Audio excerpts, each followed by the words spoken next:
ನಮಸ್ಕಾರ. ಇವತ್ತು ಮಾನ್ಯ ಮುಖ್ಯಮಂತ್ರಿಗಳು ಸಸಿ ನೆಡೋ ಫೋಟೋನ ಹಾಕಿ ಪರಿಸರನ ಉಳಿಸಿ ಅಂತ ಕರೆ ಕೊಟ್ಟಿದ್ದೀರಾ. ನಾನಿವಾಗ ಬಿಡದಿಯಲ್ಲಿದ್ದೀನಿ. ಈ ಪರಿಸರನ ಉಳಿಸಿ ಅಂತ ಕೇಳ್ಕೊಳ್ಳೋದಕ್ಕೆ ಈ ಭಾಗಕ್ಕೆ ಬಂದಿದ್ದೀನಿ. 9600 ಎಕರೆನ ಗುಳುಂ ಮಾಡಿ ರೈತರ ಬದುಕನ್ನ ಬೀದಿಗೆ ತಳ್ಳೋದಕ್ಕೆ ಹೊರಟಿದ್ದೀರಲ್ಲ. ಗ್ರೇಟರ್ ಬೆಂಗಳೂರು ಇಂಟಿಗ್ರೇಟೆಡ್ ಟೌನ್ಶಿಪ್ ನ ಮಾಡಿ ಅದನ್ನ ನೀವು ಕೈ ಬಿಡಬೇಕು ಅಂತ ಹೇಳೋದಕ್ಕೆ, ಜೊತೆಗೆ ರೈತರ ಪಾಡೇನು ಅಂತ ತೋರಿಸೋದಕ್ಕೆ ಈ ಸುತ್ತಮುತ್ತಲಿನ ಹಳ್ಳಿಯ ಜನರನ್ನ ನಾನು ಇವಾಗ ಮಾತಾಡಿಸ್ತೀನಿ. ಅದಕ್ಕಿಂತ ಮುಂಚೆ ನಾನಿವಾಗ ಟ್ಯಾಂಕ್ ಮೇಲೆ ನಿಂತಿದ್ದೀನಿ. ಇಲ್ಲಿಂದಾನೇ ಕಾಣಿಸುತ್ತೆ ಎಷ್ಟು ಫಲವತ್ತಾಗಿದೆ ಅಂತ ಹೇಳಿ.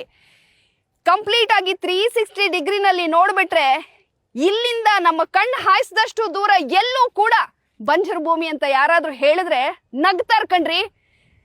ಹಸಿರು 360 ಡಿಗ್ರಿಯಲ್ಲಿ ನೋಡ್ತಾ ಇದೀವಿ. ಸುತ್ತಲೂ ಹಸಿರಿದೆ.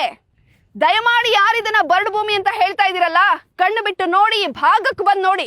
ಎಲ್ಲೋ ಕುತ್ಕೊಂಡು ಹೇಳೋದಲ್ಲ, 4 ಜನ ನಕಲಿ ರೈತರನ್ನ ಭೇಟಿ ಮಾಡಿ. ಸೊ ಇಲ್ಲಿ ರೈತರು ಕಂಗಾಲಾಗಿದ್ದಾರೆ, ಕಣ್ಣೀರು ಹಾಕ್ತಾ ಇದ್ದಾರೆ. ಅವ್ರ ಪಾಡೇನು